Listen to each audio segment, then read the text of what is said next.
All right, it's Mike here. I want to take you on a journey to the recent VegFests. I was at the San Diego one and the Iowa one. We'll start with the San Diego one.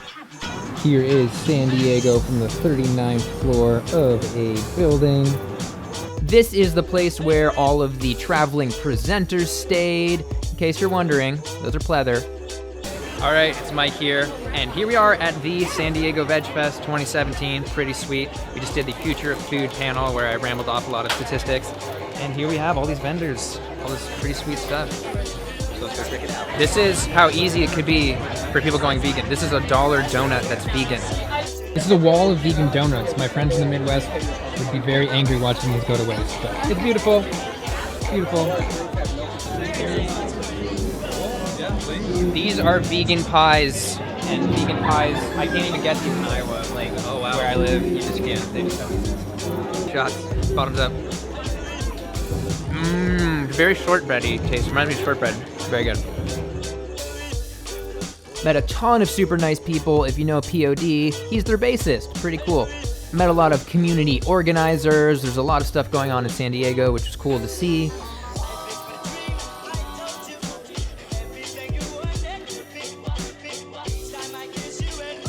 This dude was spreading the word about an upcoming Dr. Greger talk. Wish I could have been there, but you know.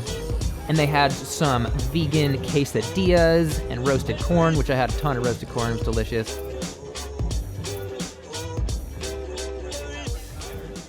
We have some vegan and cruelty-free stuff. A lot of people don't realize that cruelty-free doesn't necessarily mean vegan, so pretty sweet.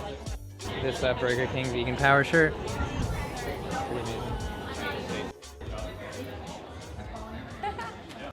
Here I am at the Happy Healthy Vegan booth. We got Angie here. Angie, say hi. Oh. Selling some awesome shirts. Got Ryan. I'm all posing for big. Yeah. And so what the viewer had asked is how she can get started on her vegan journey, what she can do to start her vegan diet, specifically with weight loss in mind. And so we moved it over very seriously.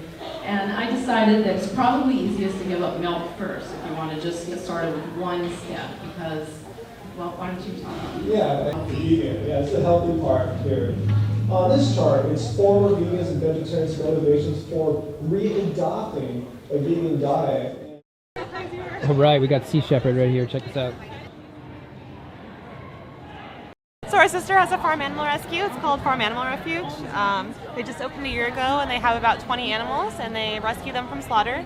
They have about 5 cows, 6 pigs, 3 chickens, 2 goats, a sheep, and they just get to live out their lives happy, healthy as pets, and roam around the 10 acres and have a good life. So what's the name of your channel? It's called Eco Goddess. My name is Marina Kutab, and this is 8 months worth of my trash. It's amazing. Yeah, so go check her out. She's gonna have more videos coming out. Thank you She so just much. started, so give her some support. Thank you. All right, we're about to play some vegan Jeopardy. The buzzer. Instead of the buzzer, we are going to have your little sign. Feel free to hold that up for the audience. Quack. We have quack, moo, and bag. Start the game. Our categories are plants, animals, the environment, where do you get your protein, veggie celebs, and mad vegan scientists. Animals for 400. What is the most consumed animal in the world? It's chicken. 50 billion out of 70 billion of the animals that are consumed on planet Earth are chickens. Yeah. It's still people. It's not particular. I'm gonna win this. It's still people. Princess Marla Fate popularized what myth about protein? Ryan again. The complete protein myth. The complete protein myth. Very correct. Far behind, Jeff King to become vegan and gluten-free. So, alright, thank you so much for watching. This has been a crazy vegan Jeopardy round. He's spelled MIC, pretty cool dude. All with a drop of humor that only he thinks is funny. Wrong, we all. Round of applause for Mike.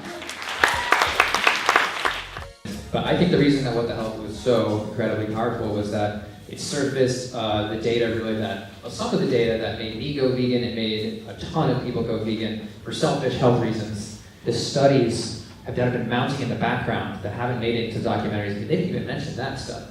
But just all the stuff about the diabetes, the intracellular lipids, about how fat has a major role in diabetes, fat buildup in your muscle, and just all these things that have been turning a lot of people vegan kind of in the background. People that are really interested in the research, like me, have been studying this stuff. And so finally getting into the mainstream, getting into I almost want to say like an almost melodramatic style, fear-inducing message, which like I sometimes laugh with my friends when I'm watching it because it's like, and this kills you instantly and blah. And it's true though. We look at the study. That's exactly what the study said. So we're a new local vegan beverage company. So we're based here out of San Diego, but we have different category drinks. We have all of our cacao, like chocolate flavored beverages here with a little description of the benefits.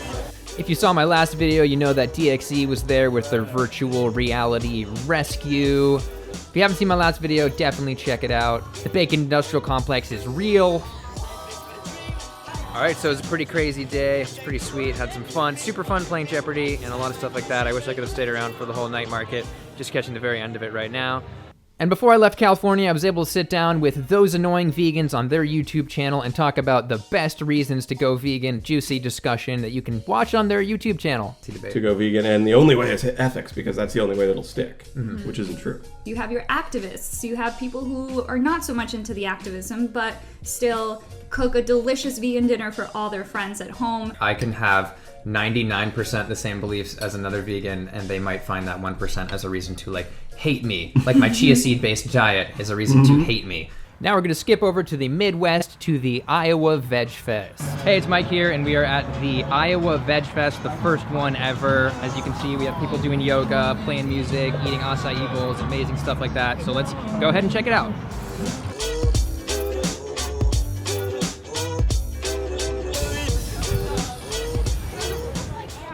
That's a belly shot.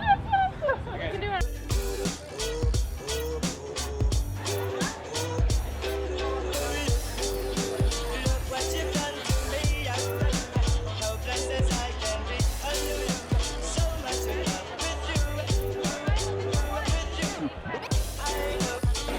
Hey, here I am. It's super loud in here, so hopefully you can hear this, but we got a lot of cool vendors here. We got various restaurants, we got chocolate, we got smoothies, all sorts of delicious stuff. Also, my friends who started the company Cotto were there. It's avocado-based ice cream, pretty cutting-edge stuff. Avocado is definitely way lower saturated fat than, say, a coconut-based, but it is still a treat at the end of the day. And then we also had Trumpet Blossom Cafe, which is a all-vegan restaurant in Iowa City, which you should check out if you're ever there. Another one of my friends, Noah, was there with his Rockin' Raw chocolate.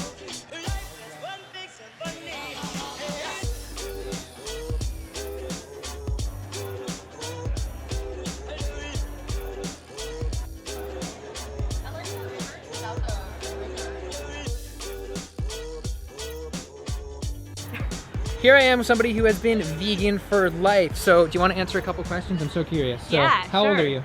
I'm 23. So what was it like being the one vegan kid? That's my question. So because my parents raised me really telling me why we were vegan all the time, and it wasn't just a diet for us, it really was an ethic. I grew up, hearing my parents say things like, oh, why don't we drink cow's milk? Oh, cow's milk is for baby cows. You're not a baby cow. And, we love animals. We don't eat them. So like when I was really young, it was this age-appropriate language. But I really took that to heart and would go around being that obnoxious little kid who was like, do you know what's in that candy? Do you know what gelatin is made of? Let me tell you what gelatin is made of. Snap. And I don't necessarily recommend these tactics today, but I would, open up the flyer and say, this is what you're eating. That's what that hamburger came from. It has provided me with so many amazing experiences and feelings, knowing that I've never harmed an animal, that I've never intentionally harmed an animal and taken, flesh into my body, and seeing past the corporate propaganda on one issue has allowed me to also think really critically and see past the corporate propaganda on so many other issues. And also gave like an hour-long presentation. I was a little bit too tall for the podium and super hungry, which you can hear in my voice. If you're an average American, you're emitting about 16 pounds of CO2 equivalent per day from your diet, and that goes down to 6.4 in the realm of a third. And that is considered a very conservative study because they did not look at all of the effects of cutting down forest and things like that. Finally, this is Adam Orton. Keep your eyes out in the future for his upcoming documentary, Paging Dr. Fat, which I will hopefully be in. All right, that's it for today. It was once again great to be reminded of all the awesome people that are watching this channel. I really appreciate it. So feel free to like and subscribe, and I will see you next time.